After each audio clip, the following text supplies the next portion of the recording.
Laptop Creator Series biasanya dimasukkan di line up high-end dari sebuah brand. Contohnya kalau misalkan Asus, Creator Series bakalan dimasukkan di ZenBook. Tapi gimana kalau misalkan di VivoBook aja udah ada laptop dengan Creator Series. Dan perkenalkan, ini adalah Asus VivoBook Pro 14X OLED. Wah, namanya panjang banget. Kalau kalian lihat vlog saya yang ke Batam ketika saya diundang Asus untuk launching ROG Store di Batam, saya keracunan satu buah laptop, bukan ROG, tapi VivoBook. Karena VivoBook yang satu ini beda. VivoBook yang ini ada kata Pro-nya, dan kata Pro di sini sama sekali bukan gimmick. Dari segi spesifikasinya aja dia nggak pakai prosesor seri U. Untuk yang kita bahas ini dia pakai Intel Core i5 11300H, 4 core 8 thread dengan maksimum TDP yang bisa tembus 45 watt, bukan versi low power yang 15 watt. Untuk memori RAM-nya memang dia onboard, sayangnya nggak bisa di-upgrade, tapi jangan khawatir walaupun ini varian yang Core i5, secara default Asus sudah memberikan RAM yang berkapasitas 16 GB dual channel DDR4 dengan speed 3200 MHz. Jadi walaupun onboard nggak bisa di-upgrade, nggak masalah. Terus untuk VGA-nya dia udah pakai RTX. Jadi RTX di laptop VivoBook, dan RTX di laptop ini beda karena dia bukan RTX yang untuk gaming, tapi RTX Studio yang memang disegmentasikan untuk para kreator. Jadi kalau kita masuk ke Nvidia GeForce Experience dan mau update driver, di situ kan ada Game Ready dan juga Studio Driver. Bedanya Game Ready ini adalah driver untuk gaming, sedangkan Studio untuk professional editing. Dan kalau kita pakai Nvidia Studio Driver, software-software editing seperti Adobe Family, Blender dan juga software editing lain itu bisa teroptimize dengan baik. Dan kalau misalkan kita pakai RTX Studio, kita juga bisa pakai Nvidia Canvas. Nvidia Canvas ini software yang menurut saya benar-benar menarik banget. Jadi kita bisa painting pemandangan yang hasilnya bisa langsung 3D. Padahal cuma software painting aja tapi hasilnya bisa langsung 3D. Menarik banget. Tapi memang sayangnya untuk versi RTX-nya ini RTX yang biasanya ada di laptop tipis. Jadi maksimum TGB-nya hanya 40 watt. Wajar karena ini adalah laptop VivoBook, laptop tipis yang bobotnya itu cuma 1,45 kg dan ketebalannya juga cuma 1,79 cm. Prosesornya juga udah seri H. Jadi nggak mungkin untuk Asus memasukkan RTX yang TGP-nya di atas 100 watt. Wah, bisa panas banget nanti. Terus apa karena spesifikasinya udah pakai Intel seri H, RTX Studio, lalu pantas Asus memberikan nama Pro di VivoBook-nya ini? Menurut saya pantas ya. Asus itu memang dari dulu terkenal dengan brand yang paling inovatif atau paling pinter bikin gimmick sesuai dengan tagline-nya, yaitu In Search of Incredible. Di Asus A410M aja ada numpad yang bisa menjadi touchpad. Di ZenBook-nya bisa Pro Duo, jadi layarnya 2. Di seri VivoBook Pro-nya ini untuk trackpad-nya ada dial pad. Jadi kalau kalian nggak asing dengan service dial yang bisa diputer-puter, atau biasanya kalau editor profesional itu kayak Mas Anjas ya, dia langsung pakai Blackmagic Panel. Jadi di trackpad-nya ini dia ada shortcut untuk dial pad-nya. Yang kalau misalkan kita gunakan untuk edit, tinggal puter-puter aja dialnya. Ketika kita menggunakan software-software kreator seperti Adobe Family, misalkan Lightroom, ketika kita geser ke tengah tombol dial pad-nya, dia akan berubah menjadi tombol dial pad virtual yang bisa kita puter-puter. Dan menunya ini berbeda-beda di tiap software. Contohnya Lightroom, ketika kita ngedit foto dan dial pad-nya kita aktifkan, di layar akan muncul shortcut untuk grading foto. Ada kontras, ada brightness, ada saturasi, dan lain-lain. Emang awalnya jujur agak awkward ya, karena saya belum terbiasa. Jadi ketika saya memuter-muter dial pad-nya itu kayak ya aneh gitu. Cuman lama-lama bikin nyaman. Terus kalau kita pakai di Adobe Premiere Pro, menu dial pad-nya berubah. Ada menu timeline zoom untuk kita bisa zoom in dan juga zoom out timeline sequence kita. Ada time axis management untuk scrolling timingnya. Terus di Photoshop menunya juga berubah. Ada pilihan untuk brush group di mana kita bisa atur size brush dan lain-lain. Ada layer zoom in, zoom out, undo dan juga cycle through document. Di After Effects pilihannya juga beda. Jadi dial pad ini disesuaikan sama Asus, sesuai dengan software editing yang kita pakai. Dan kalau kita lagi di desktop atau lagi browsing, memang menu dial pad-nya ini menurut saya pribadi nggak berguna ya, karena pilihannya cuma ada sistem volume dan juga brightness aja, di mana kita juga bisa pakai shortcut langsung di keyboardnya. Dan saran saya buat Asus kedepannya, ini adalah inovasi yang menurut saya simple tapi bagus banget. Tapi ke depan kalau misalkan dial pad-nya ini dikasih rasa tactile, ada haptiknya, jadi mungkin dikasih sensor apa di trackpad keyboardnya, dan ketika kita putar dialpadnya ada rasa kayak semacam geter-geter. Wah, menurut saya itu bakalan bagus lagi karena ada levelingnya gitu, lebih nyaman. Selain dialpad yang rasanya fresh dan inovatif, layar dari VivoBook Pro 14X OLED jelas panelnya pakai OLED sesuai dengan namanya yang panjang. Bedanya dengan Asus K513 yang juga OLED, di versi Pro-nya ini OLED-nya lebih mantep lagi karena resolusinya udah 2,8K, jadi bukan Full HD lagi. 2880 x 1800, aspek rasionya ada di 16:10, aspek rasio yang lagi ngetrend sekarang karena lebih luas. Terus untuk color game mode-nya jangan ditanya ya, di versi Pro ini dia punya 100% DCI-P3 bukan sRGB lagi, jadi lebih luas. Terus untuk layarnya ini juga sudah memiliki sertifikasi Pantone Validated, VESA Certified True Black 600, jadi kontras rasionya bisa gede banget, 1.000:1. Untuk fitur kesehatan mata juga udah ada sertifikasinya dari SGS Eye Care Display dengan low blue light filter. Jadi untuk panel OLED-nya ini bukan panel OLED yang kaleng-kaleng yang hanya biar warnanya pekat gitu, enggak. Terus kalau misalkan brightness-nya kita turunkan ada masalah green tint gitu juga enggak ada di panel OLED-nya ini. Tapi kan panel OLED itu cepet burn in bang. Iya memang, cuman Asus sudah memikirkan hal ini. Jadi dia menyediakan 4 fitur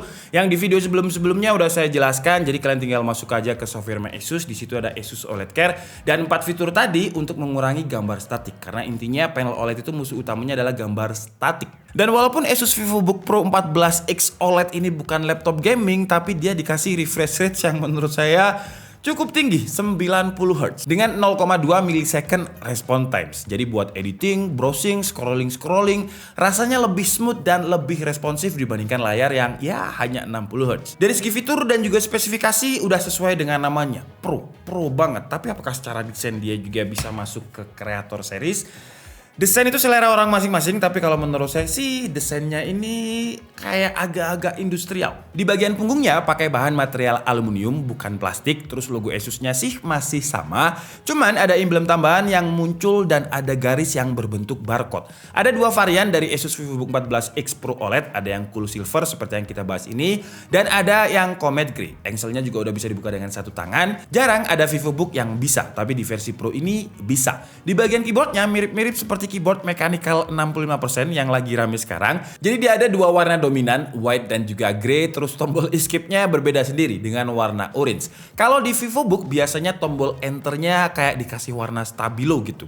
Tapi di versi Pro ini warnanya grey dengan tambahan aksen barcode. Overall keyboardnya juga bertema-tema industrial, tombol powernya masih menyatu dengan keyboard. Memang tombol powernya masih dekat dengan tombol backspace, tapi yang sekarang di tombol powernya ini juga udah ada fingerprint. Jarang laptop VivoBook itu udah ada fingerprint, tapi di versi Pro ini keamanannya lebih praktis. Ngomongin keamanan, webcamnya juga udah ada privacy shutternya dengan cara di slide. Kalau untuk trackpad, selain dialpad yang saya jelaskan tadi, sekarang dimensinya juga lebih lebar, enak untuk browsing kalau misalkan mouse-nya ketinggalan. Dan secara feel yang saya rasakan, trackpad dan keyboard di VivoBook Pro ini beda. Dia lebih kerasa tactile, empuk dan nyaman ketimbang VivoBook yang bukan Pro. Untuk urusan audio biasanya cuma ZenBook aja yang kebagian Harman Kardon. Tapi di VivoBook Pro ini untuk audionya juga udah dituning sama Harman Kardon. Kalau soal kualitas bisa dibilang ini juga salah satu laptop tipis dengan audio terbaik. Terus untuk kapasitas baterainya juga lumayan gede loh untuk sebuah VivoBook dengan kapasitas baterainya itu 63 Wh. Dan ketika saya coba untuk browsing pakai WiFi, brightness-nya ada di 50%, volume 20%, dia bisa tahan 7 jam 40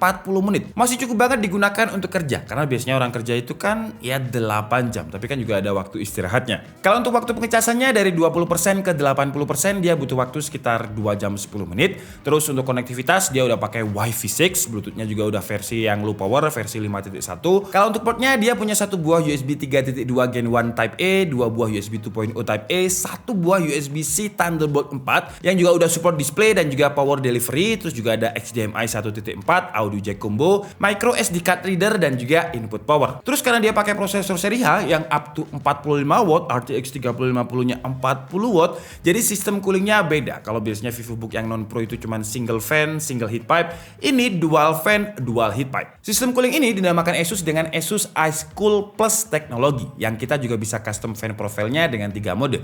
Jadi ada whisper mode, standard mode dan juga performance mode. Tapi apakah dengan dual fan fan dan juga dual heatmap-nya ini bisa menjinakkan Intel seri H dan juga RTX 3050 Studio-nya. Langsung aja kita bahas performanya. Pertama kita coba di skenario best performance rata kanan dengan kondisi laptop dicas, dan hasilnya di single core R15 dia dapat skor 156.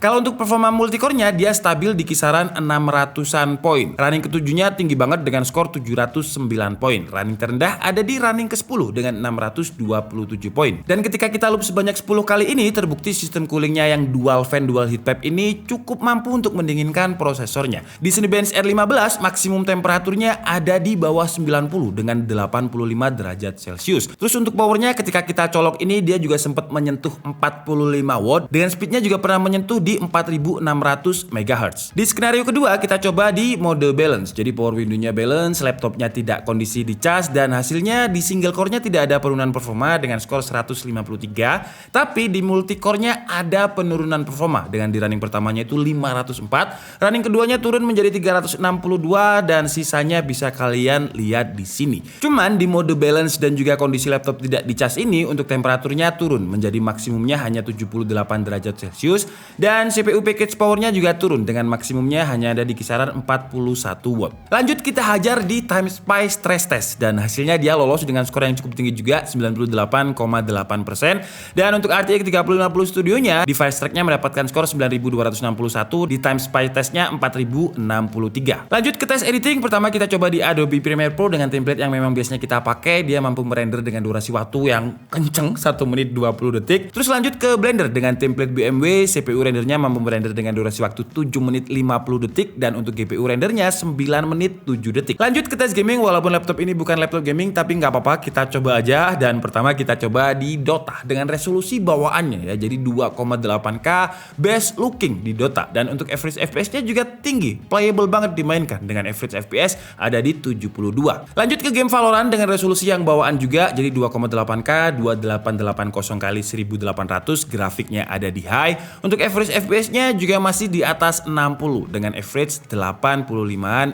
FPS. Lanjut ke game Genshin Impact dengan resolusi yang juga nggak saya buat Full HD, jadi saya buat bawaan tetap 2,8K, grafiknya ada di medium, dan untuk average FPS-nya dia masih ada di atas 50, jadi masih playable banget. Karena playable kita coba satu aja game AAA yaitu Shadow of Tomb Raider. Resolusinya saya turunkan di sini ya, jadi pakai Full HD, grafiknya low, dan hasilnya dia masih playable untuk dimainkan dengan settingan ini dengan average FPS 59. Oke guys, jadi mungkin cukup segitu aja video review dari Asus VivoBook 14X Pro OLED. Wah, namanya emang lumayan panjang, tapi menurut saya walaupun namanya panjang, ini adalah laptop VivoBook yang worth to buy banget. Ini ketika di Batam saya dapat harga 15.900.000. Tapi kalau harga SRP-nya di website Asus itu sekitar 16.600 sekian untuk yang Core FF, dan yang Core i7 17 ke atas. Jadi kalau misalkan kalian dapat harga yang mirip-mirip dengan saya, saran saya beli aja. Dan dengan harga 16 juta lah ya, kalau misalkan 17 juta ke atas untuk yang varian Core i5 menurut saya udah terlalu mahal. Jadi di 16 jutaan menurut saya worth to buy banget. Karena layarnya udah 2,8K OLED dengan 100% DCI-P3 dengan semua sertifikasinya tadi. Prosesornya pakai seri H dengan RTX Studio, performanya bisa kalian lihat tadi gimana kencengnya dan gimana coolingnya mampu menjinakkan. Terus bukan cuma secara spesifikasi aja yang memang ditujukan untuk kreator, secara fitur juga iya dengan dial pad-nya tadi. Intel Thunderbolt 4-nya juga udah ada buat yang butuh eksternal GPU atau monitor tambahan, buat kreator lengkap banget lah. Kalau untuk kekurangannya menurut saya adalah keyboard backlit-nya yang walaupun saya udah pakai adjustment yang paling tinggi, tapi warnanya itu kayak nggak rata gitu. Jadi fontnya itu memang tetap nyala, tapi nyalanya nggak rata. Jadi kurang premiumnya di situ. Terus kekurangan lain karena dia kreator, menurut saya akan lebih baik lagi kalau misalkan portnya ini bukan yang micro SD card, tapi yang full size SD card. Karena saya pribadi itu sering banget memindahkan file dari kamera ke laptop. Ya memang ada dongle tambahan, tapi kalau misalkan udah built-in menurut saya akan lebih oke lagi. Oke lah, jadi mungkin cukup segitu aja video kita kali ini. Saya minta maaf kalau ada kesalahan dalam penyampaian informasi. Seperti biasa, kalian bisa mengkoreksinya di kolom komentar. Saya Nika Sebudi and see you on the next video. Bye-bye.